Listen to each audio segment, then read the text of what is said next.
Welcome to Product AMA, your daily online Ask Me Anything. We started Product AMA to give those passionate or curious about product management a daily break, something to look forward to. So our topic today is leading digital product transformation. And joining us to explore it, the topic is Andrew Kumar, who is a director of digital product, i.e. strategy platforms transformation at Publicis Sapient, where he helps clients innovate, shape their digital businesses, and transform how they create customer-centric digital products, platforms, and ecosystems. Boy, that's a mouthful, Andrew. Andrew, welcome at Product AMA. Thanks so much for joining us today. My pleasure, Lee. Again, thank you very much for the invitation. I'm very humbled to be able to participate in an event like this. And I've been, crawling through all of the YouTube videos, and I dialed into a few last week. So I think, I'm just happy to support and happy to be in good company. So yeah. Great. Well, welcome. We're going to have a little fun here. So, and definitely, just as a reminder to all you participants, put your questions into the chat window, and we'll get to them pretty soon. So Andrew, I'd like to start off with a little background on your journey to product management. So I understand that you started your career as a full stack developer before getting into management, actually managing development teams, I gather, and then you became a group product manager at TELUS. Explain to us a bit about how you got into product management and what prompted your move to Publicis Sapient. Yeah, so thank you. That is a bit of a winding journey. I went to school, in Vancouver at Simon Fraser University. They have a School of Interactive Arts and Technology, and it's a design degree, and it's a phenomenal design degree. And then I graduated, and all of the career opportunities and jobs were related to development and front-end development and full-stack development. So I started my education pathway in computing science before moving into that kind of more design and management degree. So I was applying to many of these jobs. Also, about partway through my degree, I got hired by my university, and that really helped me simultaneously build my craft and practice as a developer as I was finishing my degree. And I thought I was going to be a web developer, full stack web developer my whole life. Then I shifted gears, moved from a public sector university to a public sector school district. And I thought, as a web development practitioner, I wanted to try something different. I wanted to be more focused on what customers are doing, how customers are engaging, and less so about code. And I also found myself, when I transitioned to the school district, I wasn't actually developing or coding that much. I was spending a lot of time in meetings with management, giving updates, providing status reports, doing demos, whiteboarding and saying, okay, here's all the different ways we can tackle different problems. Let's define what the problem is before we get too deep into solving something. So that was kind of a natural evolution.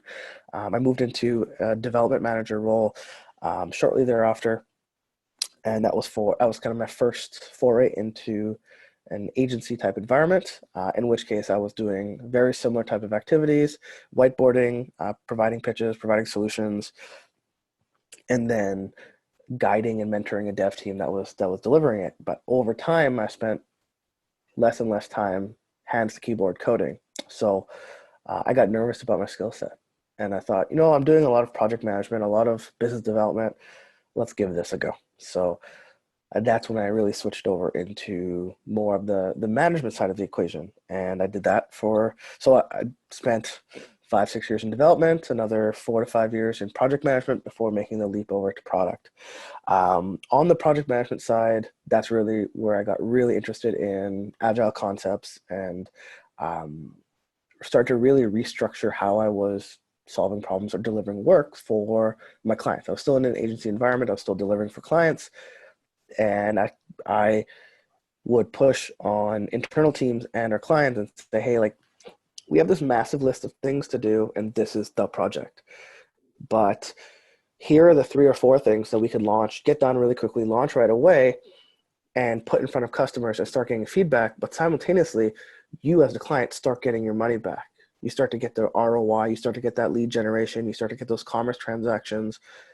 So instead of doing 20 things, let's launch with the first 4 and start get the money trickling back into your pockets, and then we'll continue working our way down the list. And that was my application of having those conversations. And unbeknownst to me, I was pushing a product mindset. I was pushing a product conversation to ship early, ship often, and then bump up all the high value items to what we were launching first. And I carried that skill set into my role over at TELUS. And I had a supervisor who kind of looked at my role and said, yeah, you're way more product mindset than you are project or program mindset. We need you to support and mentor and help make the shift internally. And the TELUS digital leadership was amazing. They were already moving in that direction. So I fit in like a glove to help kind of support that shift to product mindset. Now, TELUS Digital was a small team within a larger TELUS organization, but they were really, really forward thinking, and they allowed for a lot of experimentation in both how we were delivering work, what we were putting in front of customers, and constantly revisiting our processes. So it was a really good environment. But I think ultimately, because I had a design degree, I had a technology background, because I worked in agency and was always doing pitches and cost calculation and ROI, I kind of hit that trifecta of I did a bit of design, I did a bit of technology, now I know strategy, ROI, and prioritization. And so I kind of plunked into a product role pretty naturally. Nice. That's almost, that reminds me of that Venn diagram, with the 3 circles about where is product management, and it's user experience, business objectives, and technology, right? And that intersection is brilliant. So good for you for seeing that. Yeah. Thanks. So how did you end up getting to Publicis? So I spent about 3 years at TELUS Digital.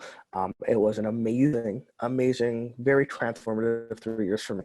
And I got to work with a ton of smart people. One of those smart people is actually eating some ramen on the screen at the top. His name's Alex Flanagan. That really challenged me. And then I thought to myself, okay, at about the 3-year mark, I had a kid. I was coming back from paternity leave. And I thought, okay, I've been here 3 years. I think, and I got comfortable. So I think that was kind of a self-reflection on myself that I need to take what I've learned, continue pushing the boundaries on my learning, on my skill set, and hone in more on product. So I moved over to Publicis Sapient, a great organization, and has a lot of great clients. And one of the things that appealed to me about Publicis Sapient was they have this notion that there are what we'll call like legacy IT organizations or legacy clients in the Canadian corporation landscape that have yet to make the shift to a product mindset and have all witnessed what Amazon's doing, what Facebook is doing, what Google is doing, and how they're delivering software at a constant click. And they're kind of looking at the outside and thinking, yeah, we need to make this type of shift because we want to do better for our customers. We want to do better for our customers in the digital realm. So that's websites, applications, mobile apps, chatbots, you name it. So our organization was really, I think the term is purpose-built, but I think it even evolved and transformed over time to help those large organizations that move it in that way to start thinking about product mindset and product management. And so helping those organizations make that shift into this new Nice. We say new, it's like a 30-year-old way of working, but yeah. Yeah, that's cool. That's so really I fit neat. into there. I thought it was a good fit, and here we go. Yeah, nice. So we're gonna talk a bit more about product management in that environment, but let's sort of start off with this idea of digital product transformation. So could you explain what do you mean by that term, digital product transformation, and what kind of organizations are really engaged in it, across some range, I guess. Just starting, some are more mature, but what is it exactly? So I'm gonna put a disclaimer to start us off that I've had the pleasure of working across many different industries and clients within Canada, Seattle, San Francisco. Some are quite mature in their technology and process. So what I'm going to share with you is part data, mostly opinion. So that's a disclaimer. So um, what we found is most organizations are very project-led. They'll have a big PMO, they'll do waterfall projects, they'll have this notion of transfer to operations, they'll have operations teams versus build teams, or some variation of that terminology. And ultimately what happens is um, what gets measured is schedule, scope, and budget. And you have this stand and abandon type of mentality where everyone is focused on getting the project done, and then we hand it off to someone else to run and get the ROI, and then we're going to move on to the next project. Um, that is, and there's a ton of data, and that level of, or that way of working it effectively left organizations with a ton of technical debt, a lot of digital products that are unmaintained, and the ROI that was promised at the very beginning of the project, it's very hard to materialize at the end of the project because there's a disconnect and there's a lack of feedback loop of what the original strategy and vision was versus what was ultimately delivered. And the team that did the delivery is now on to the next.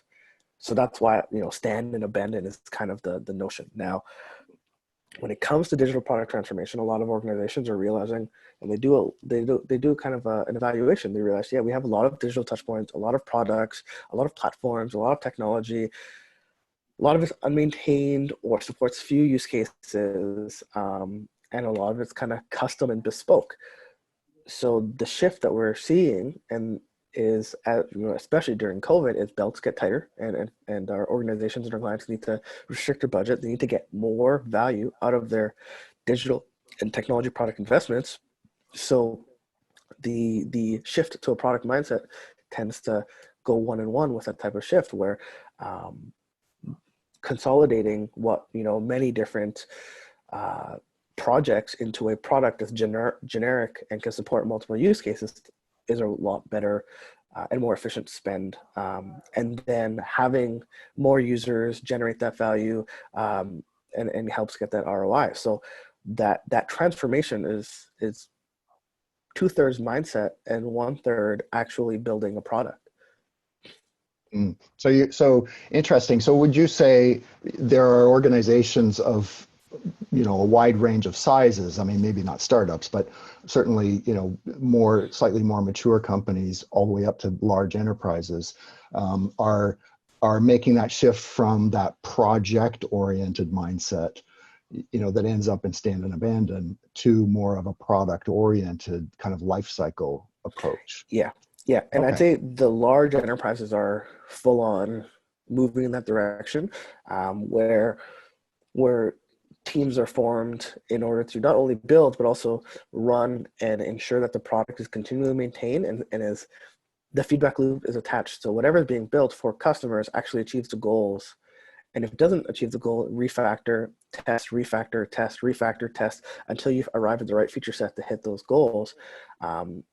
And it's changed, and it is still changing a lot of the way large corporations and enterprises work, because funding models and how, a common conversation is this finance or is this capex or opex? Like, how am I budgeting for this? And funding cycles change, so then it really moves a lot of change in an organization. Now, I say large enterprises are moving this way. They have a lot of customers. They have a lot to gain from this.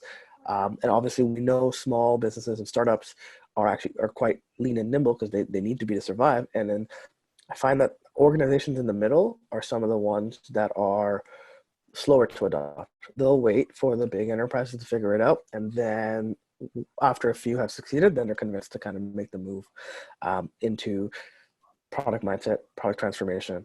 Now, project to product transformation is really get rid of that notion of stand and abandon and always have steady state living products that are continuously iterated to derive value.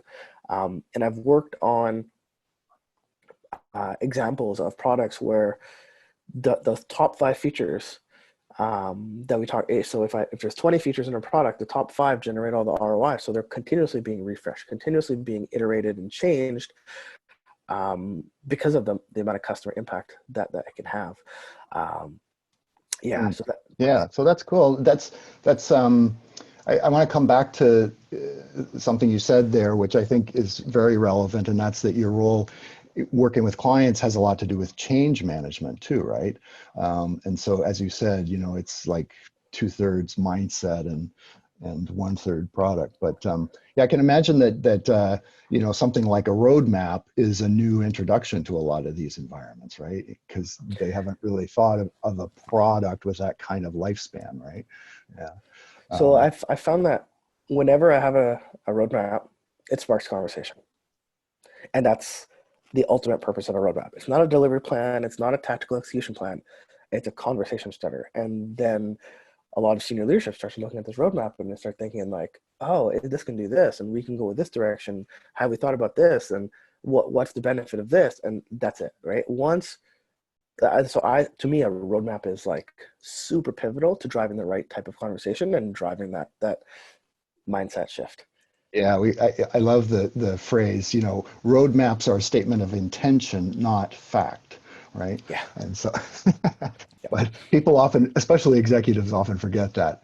Hey, we're getting some good questions here in the chat, so I want to get to those pretty quickly. But just as a reminder, if you've come in, late to join us, this is at Product AMA. I'm talking to Andrew Kumar about digital product transformation, and you can ask your questions in the Zoom chat window, and we'll get around to them soon. In fact, I want to ask one of them right now because it's related to what we were talking about just previously.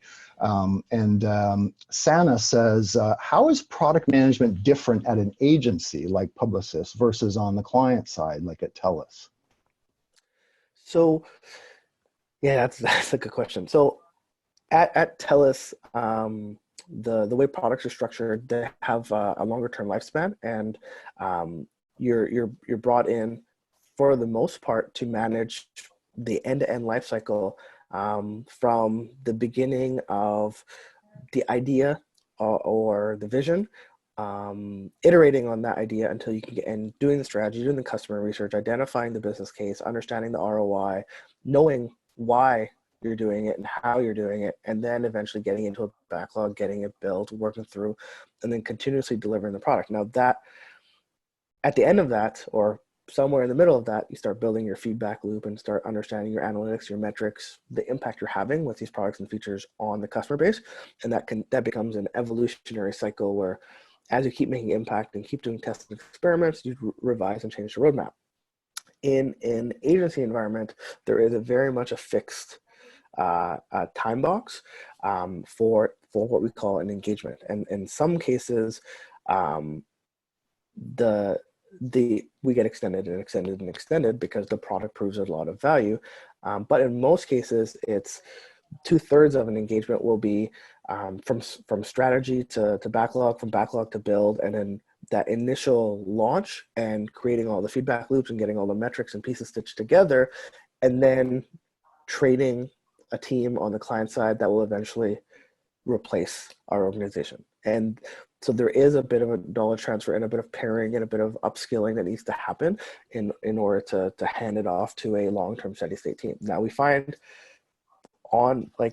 it happens mainly because of cost, right? So organizations, they made the investment, they're generating ROI, and they want to enhance and maximize the ROI. And oftentimes the team and shape will shape will change, and size will be sized accordingly to continue the long-term operations and continuous development of a given product. But if there is huge ROI and huge potential, then we do start to see what was initially a 6-month engagement become a 1-year engagement, become a 2-year engagement, because we're continuously revising and revisiting and building out that product or platform capability, and then generating the ROI for the business. Right. Okay. So to me, that's always the thing, is at some point in time, I have to train someone to replace me and take over. Right. So that's a sign of a good consultant, actually, is not somebody that just hands you this plan and strategy and then says goodbye, but actually gets into the weeds and joins the team in the trenches and, executes on it. And then does the knowledge transfer so that, and the mentoring, so that then you can actually step out and the team can grow, on its own. So that's great. That was a good question. Exciting. Thank you, Sam. Yeah, it's a good question, and thanks. Another participant, Pam, is asking a little more about your career move. She says, what was the most surprising or unexpected adjustment that you had to make going from TELUS to Publicis? So within TELUS, I was very much a trusted internal team member. It did not take a lot of convincing to get things moving. As an outsider consulting coming into the organization, the level of specificity, the level of thoroughness, the level of detail, the level of convincing was much, much higher. And that was a bit of an eye-opening for me. Is I went from an organization that was ready and willing to experiment to being an outsider, pitching organizations to do the same thing without having any of that trust built up. That, hey, we'll get this to a right spot, and we'll make sure this is successful. And here's the strategies and the approaches. So that level of thoroughness was a big shift, and actually, honestly, a big challenge for me, shifting from industry client side into a consulting role. So how do you, maybe give us an example, if you can think of one, of how do you, convince a client, executive that, when you don't necessarily have that trust, but you're trying to convince them to do some experimentation to get data to validate something. Like, do you have any sort of techniques for doing that? So I make a dummy roadmap. I say, hey, I made these assumptions and these estimations, and this is the type of activity I think we can go through in an exercise together. And I make, based on the assumptions, I create a bit of a forecast of, okay, if you have X amount of customers here, we're going to see lift in revenue here. We're going to see cost containment come over here. We're going to see speed to market improve with these type of initiatives. So that's kind of, here's what our plan is. So sometimes we take a look at market data, or if we have inroads to the client, they'll give us access to their data. We'll derive those insights, build a roadmap and an action plan, and then forecast the results, and then say, okay, as a consultancy, here's where we've done this work before. So it becomes a bit of, here's what we think you need to do. Here's our social proof to show that, we have the chops to do it. And let's figure out pricing and what kind of investment you can make into this initiative. Do you find that you're relying on data more than you did at TELUS, where maybe you could rely on pattern recognition or gut instinct or something like that? Probably not. I think access to data on the client side was like, I had access to all of the data. So having that confidence level was a bit different. Being in a consulting environment, we're looking at industry data, industry patterns, data from other industries and best practices, but we don't have the exact insights that we would have if we were client side. Now, arguably, a lot of the clients I've worked with don't have the same, or have burgeoning data practices. So access to data is still a challenge. But I happen to work with one client right now that has crazy amounts of data on all of their customers. And it's really amazing because it really increases the amount of confidence in how we can shape and pivot and position and really have massive improvements for their customers. So it's mixed. Yeah. Okay. Cool. Yeah, we had one of our guests last week or 2 weeks ago, maybe, we were talking about data and analytics and from a sort of consultancy side, and how you really have to, a lot of your clients are making decisions based on what kind of data you're able to get and present to them. But so we're getting some other great questions here. Let's take one from maybe Alex, who Alex is asking, how do you manage the disconnect with roadmaps being perceived as estimates as opposed to plans? So go back to our little conversation a little earlier about roadmaps. So that is that's a good question. I think if there's one thing I've learned, especially given today's circumstance, the any scope, any roadmap is basically fiction. And it's so it is effectively an estimate because the land does change under our feet. There are market conditions, there are lockdowns, there are different regional regulatory and compliance issues. So I think we have to put that type of discrepancy or that type of mindset into who we're presenting our roadmaps to. Is this is our plan, this is where we're thinking, but it is ultimately an estimate. And based on this estimates, here's my asks, here's what I need to get this across the road.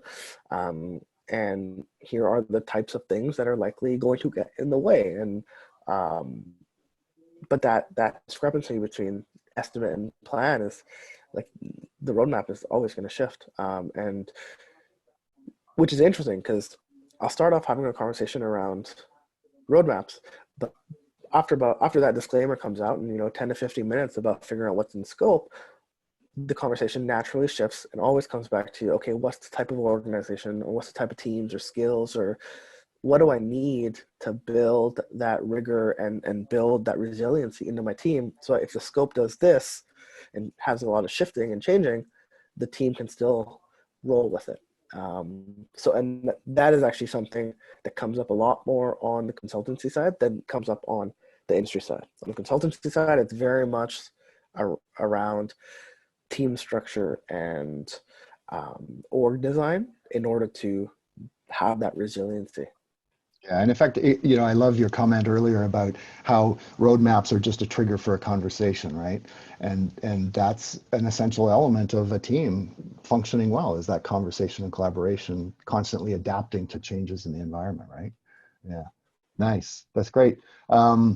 So we're bouncing around a bit here, but Rishab is asking, in your experience, what is the average ROI for the products being built and the minimum ROI below which the project is usually not worth the effort?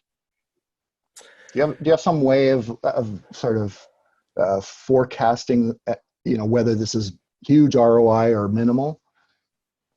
So I'd say the minimum threshold needs to be anywhere from 5 to 10x return from a consulting side on the consulting fees. It's very difficult to greenlight something if we don't see it scaling to millions of potential customers and users, and then having that massive ROI spike. So that's the minimum threshold. Now, I don't know if I've had an upper threshold. I know, back in the day we did something very, very simple around optimizing images that goes to millions of customers in Canada, and it saved, I saved an unbelievable amount in bandwidth fees for those customers and for the business in mind.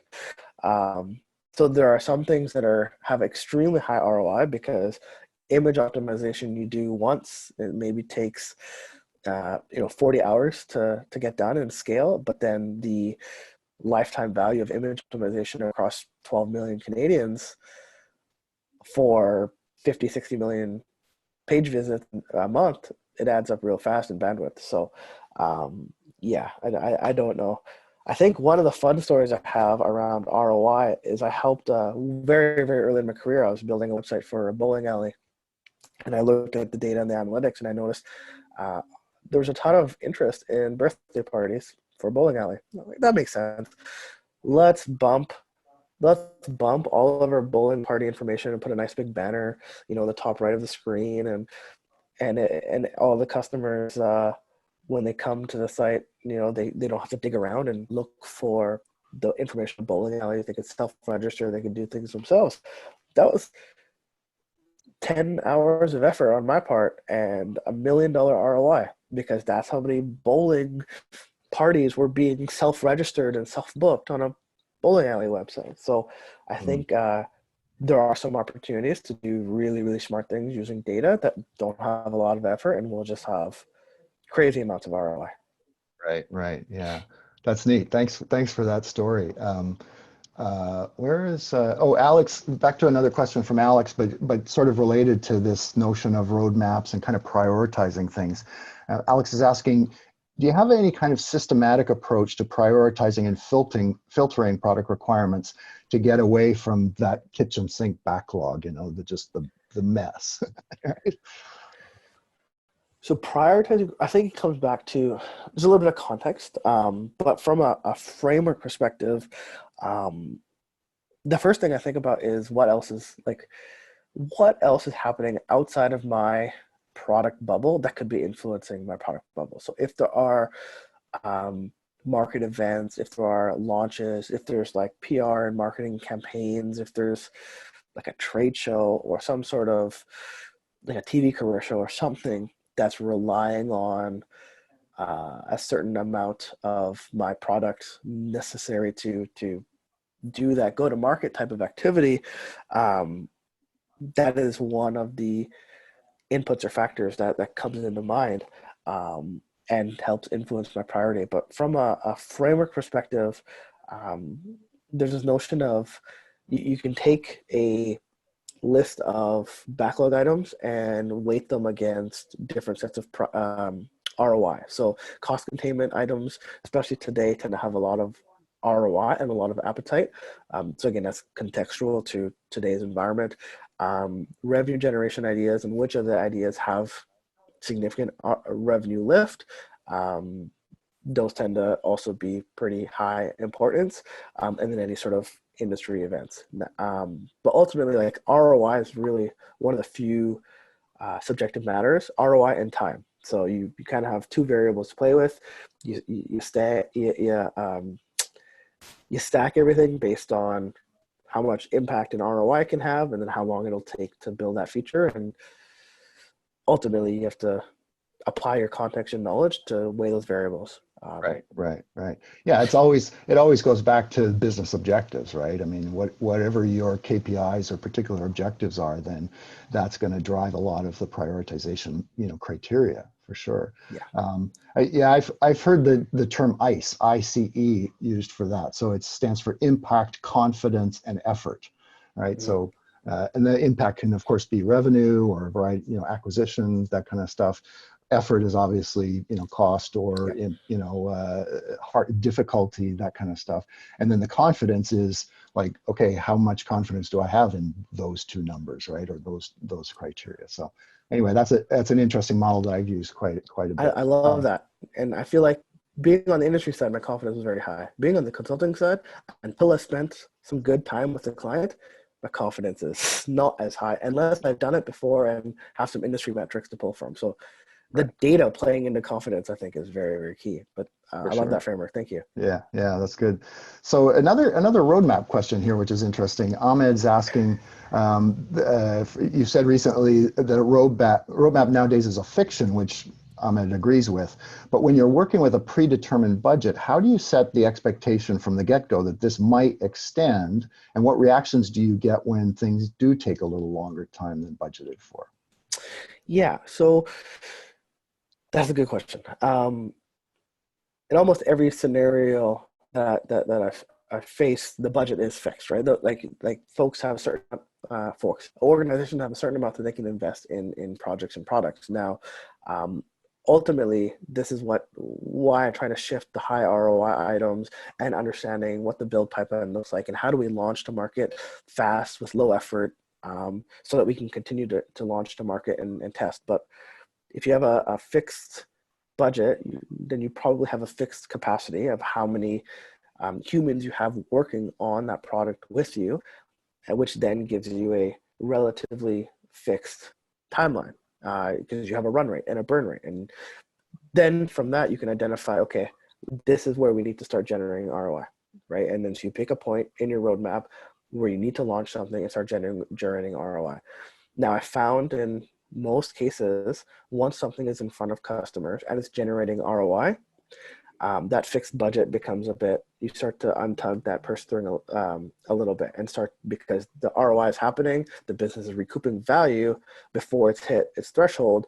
And then you can effectively business case what remains or what needs to be refactored in the initial launch to continue maximizing that ROI. But ultimately, that's the goal: is your budget is an input cost. Your ROI needs to exceed that input cost. So shift the high priority items, the high impact items, and get that ROI into your client's hands as soon as possible, then you have a lot more flexibility with budgets and timelines. Until you do that, though, it's very, very difficult to move anything.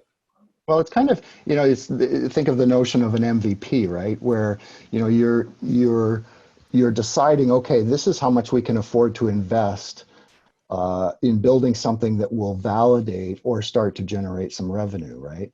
And once we do that, we start to get that revenue feedback or that validation in terms of data or adoption or something like that, then we can justify starting to scale the thing, right?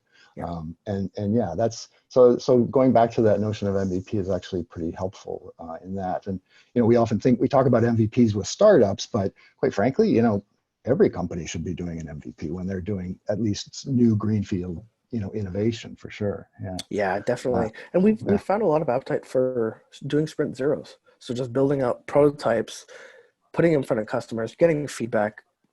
To that confidence interval or that variable you talked about also helps shift budgets. Yeah, that's neat. Maybe one other question here, and just by the way, for participants that may have just recently joined us, this is at Product AMA. I'm talking to Andrew Kumar, and we're taking your questions, because this is an Ask Me Anything, in the Zoom chat, so add your questions in there. I've got one more from Ekram, who's asking about SAFE. In the concept of SAFE, can you clarify how the value stream creation is connected with products and roadmap? All right. Okay. Now we're getting into a little bit of academia, and I'll try to keep it pretty grounded into what I've experienced. So when we think about something like a value stream map, that is effectively what are all the pieces you need in order to deliver something to the customers from end to end. So a feature would have a value stream. Now, connecting that to the roadmap, usually a roadmap item or something in the roadmap is high level and encompasses the value stream. But when it comes to a product mindset, you want to look at that value stream with a bit of an analytical lens and understand, how do we shrink that value stream? How do we remove steps from the value stream? How do we automate or shift processes or even chunk different items to enable scale and repetition? The example I keep coming up with, it comes back to building out some sort of commerce or landing page or lead generation type of experience where you go through the very kind of waterfall. You have a strategy, you have design, you have development, you have QA, and then you launch it.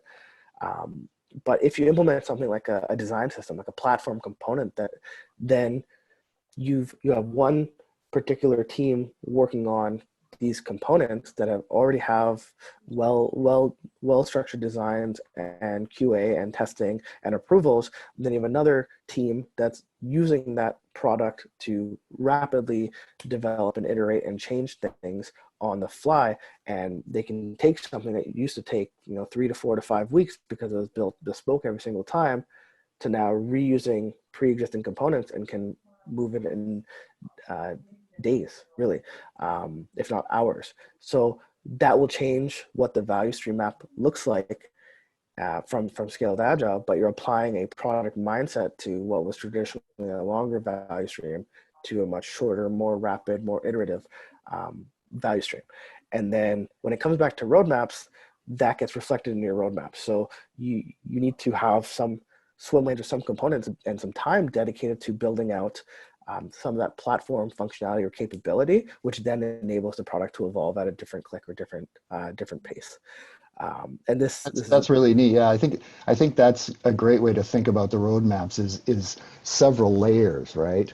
And in fact, one of the things that's come up a lot is people are starting to move away from adding features to roadmaps and instead looking at solving business problems or certain types of problems. Yep. And in this case, one of those things on the roadmap might be the problem of having, building non-reusable code or something like that, right? Yeah. And so then you add that to your roadmap as a problem to be solved, right? Yeah, in the SAFe world, they call them enablers. So you want to add, so enablers don't actually have any customer impact or business impact, but they make your future features so much faster. So you add your enablers to your roadmap as if it were, and you may even have a section of enablement activities, which then make your product iterations faster and faster and faster. It's effectively you're investing in yourself. Sure. It's a longer term view, right? It's the ROI is there, but it's longer term. It doesn't have as direct an impact. Yeah. Thank you for that question, Ekram. That's great. Doozy. That's really cool. So keep your questions coming, everybody. These are great questions. And I think, I think we're getting most of them. There's Joni is asking for some career advice, but let me get to that in just a moment, because I have one other one that I want to get to. And so that's, how do you work, or how do your teams work together with UX and development? We're seeing a lot of product teams that consist of, product manager, the user experience side, and then the technology or dev side working together especially in the discovery process. How are you guys doing that? So I'd say it also ebbs and flows depending on the client or engagement. What I've seen is in some organizations, everyone you end up with a squad, cross-functional team, and everyone works on everything together. And you get a lot of diversity of opinion and thought and holistic viewpoints.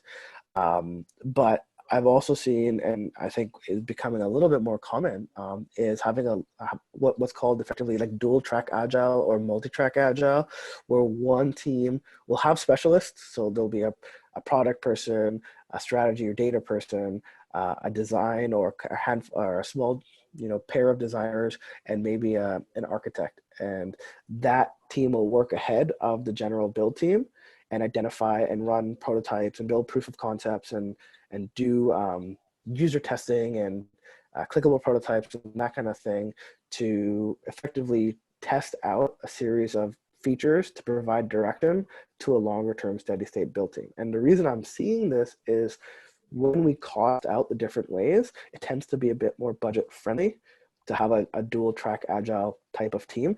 You can experiment and fail a lot faster with a small team doing prototypes and proof of concepts, and then only the winners that have gone through a full testing process make it into the kind of build and scale backlog. And so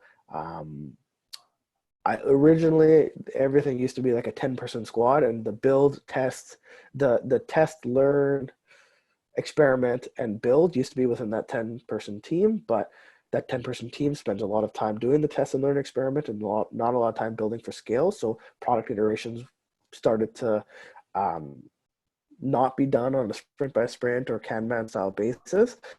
And it's also expensive to have a 10-person team doing testing as opposed to like a 4-person team. So I have started to see this become the norm, this kind of dual track agile methodology. That's cool. That's cool. We've been talking to a lot of sports media people because Mark is familiar with that industry, but about their products and product management. But one of the things that keeps coming up is, this idea of a farm team, right? You're building out that farm team, continuously refining and bringing in new ideas and discarding stuff. But then when they're good enough, boom, they're ready to go up to the major leagues, right? The big leagues. That's fun. That's fun. That's great. One more question about your clients. What are the biggest product challenges you're seeing with clients? Are there any common ones that you can share with us? Yeah. So the biggest challenge, biggest opportunity comes down to waiting. So our clients' customers either have to go into a physical line to wait for something, and they have to queue. After the world starts to return to normal, that's just not feasible. Or they have to call a call center and wait.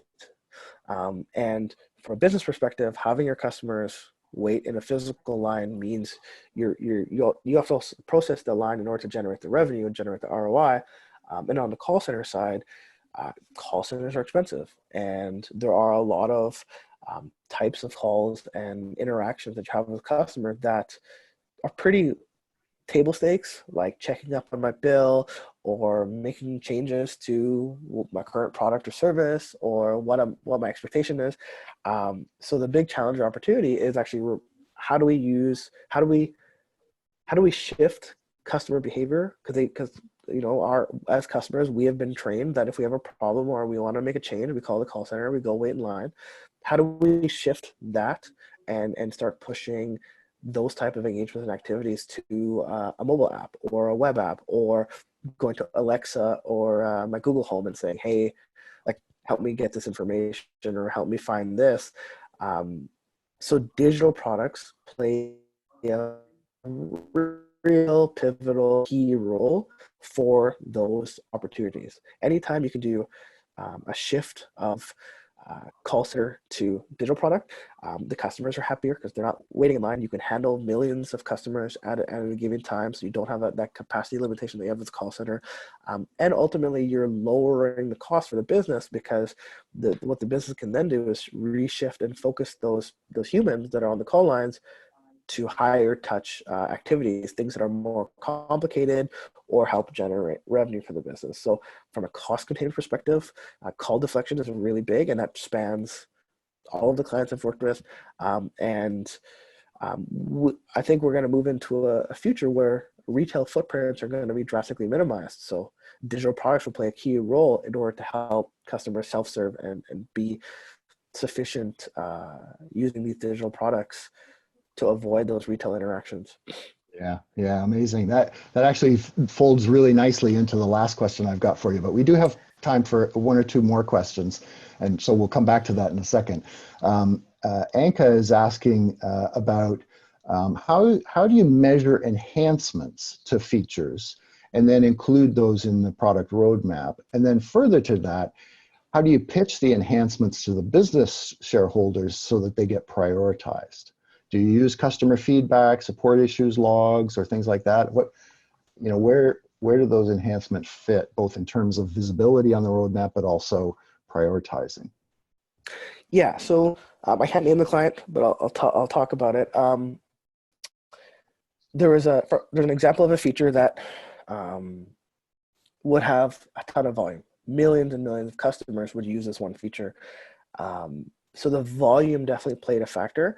And this particular feature had a big impact on ROI and revenue, because it simultaneously gave the customers information that they could, that they didn't need a call center or retail, so they didn't have to go seek that information by talking to a human or waiting in line. It came right into their inbox, and then one click would take them into a mobile app or digital product to then do some sort of interaction or make a payment or make a change or make a shift. So this type of feature, it was done. So everyone was like, okay, let's move on. But enhancing that feature, every time that feature was enhanced, there'd be like an incremental shift in how many more users would use it. And even 1% of 1 million users has a big ROI impact. So that was how I was able to convince stakeholders and how to weave that conversation is, we can chase these 10 other features, but this one feature has a significant amount of volume. And so even small and incremental changes to this one feature, you start to see the lift, and the lift here outweighs the ROI potential or the lift on lower priority features. Or some new initiative, right? Or some new initiative. And and sometimes you just got to kill new initiatives, because getting your old features right has so much more benefit. And like I think Anka mentioned, there's a customer impact benefit. So having happy customers is really, really good for your business, because your retention goes up, your acquisition costs go down, referrals go up. So there's a lot of different kind of variables you can tug at to start to steer and convince the stakeholders that this is. And ultimately, if they say, I'm not convinced, you go do a proof of concept or prototype and do a test and see an A/B test. Okay, here's our hypothesis. It's beating this one. Even more fuel to the fire to have that conversation. Right. And another lens that I like to use on that type of notion is the technology adoption curve, and where your product is in its life cycle, right? Because when you're in the early stages working with innovators and early adopters, you're really experimenting and validating, right? So you're trying lots of new things, right? It's not so much about finding one thing and then trying to enhance it, but you're You're trying to really nail the value proposition, right? And then when you cross the chasm and you start to get momentum, then it becomes more important to look at that kind of trade-off of a new feature versus an enhancement if you have data that's showing the enhancement has a big ROI. Yeah. Yep. So that thinking about that stage or segment that you're dealing with in the adoption curve and the life cycle of your product actually could help, kind of understand when to use that and when not. Yeah. Nice. Cool. So we have time for, actually, let's talk about this last one, because I go back to what we were talking about just a moment ago. And we've been talking to a lot of product leaders here on Product AMA, and we've been talking about the pandemic and what kind of impact that's had on society and your business and that sort of thing. And I think there's a pretty widespread sort of shared understanding that this situation has accelerated the adoption of digital activities, right? And stuff that was probably going to happen over the next 5 to 10 years, but it suddenly really broadened its scope to most of society, most of our culture. So which ones, like which activities or digital activities do you think about, or are you thinking about, that you think will become ubiquitous and sort of separate the successful new products from the legacy ones? Is there any particular area that you're excited about? That is a great loaded question. I'm working on a bit of a hackathon with some internal folks, and we're really exploring what different journeys look like when they're contact free. So we know queues and lines are going to be pretty frowned upon. Customers going to get upset. We know digital interactions have the ability to make engagements and make interactions with brands contact free. And I think the more that can be encouraged, the smoother and more efficient that customer journey can be. So I keep coming back to the use case of a business traveler.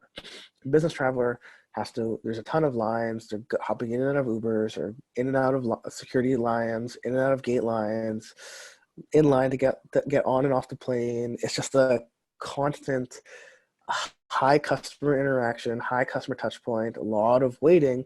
I think brands that are going to start to recognize that we can't ask our customers to wait in line anymore are going to start to double down on digital investments and start to gain ground on their competitors in the space. And I think I've seen the banks are starting to realize, hey, maybe we don't need all these retail locations. Maybe we don't need all these physical bags. And maybe the ones that we keep around, we treat more like community hubs, because the future of banking is going to be largely contact free. Well, that's the theory, right? That's a hypothesis. So I keep thinking, like, what would I do without Instacart? I have so much more time with my kids and family. Am I going to go back to a grocery store every weekend at the end of this COVID? There are just like small things like that where it minimizes friction points by using digital. Those are the types of use cases, and those are the types of businesses that are going to gain ground, in my opinion, on kind of the more stalwart way things are type of organizations. Yeah, and you can certainly see that happening already. But I think the one that's of real concern to me personally is the travel industry, right? And you're absolutely right. There are lots of experiences in that user journey that involve frustration and waiting and lining up and all that kind of stuff. But ultimately, like, you're getting on a plane. Can you really be expected to have, your own sort of hygienic, mask environment, or be 6 feet away from anybody else on the plane? No, probably not. So that's the challenge to solve, right? If we can have a contactless flight to London, that would be awesome. Yeah. That's great. Well, we're going to wrap up. Andrew, thank you so much for joining us today. It's been great fun to talk to you, and I really appreciate you sharing your experience and knowledge. Awesome. So, my pleasure. Thank you very much for the time. Thanks. Follow Product AMA on Twitter and send us your topic suggestions. We look forward to seeing you soon.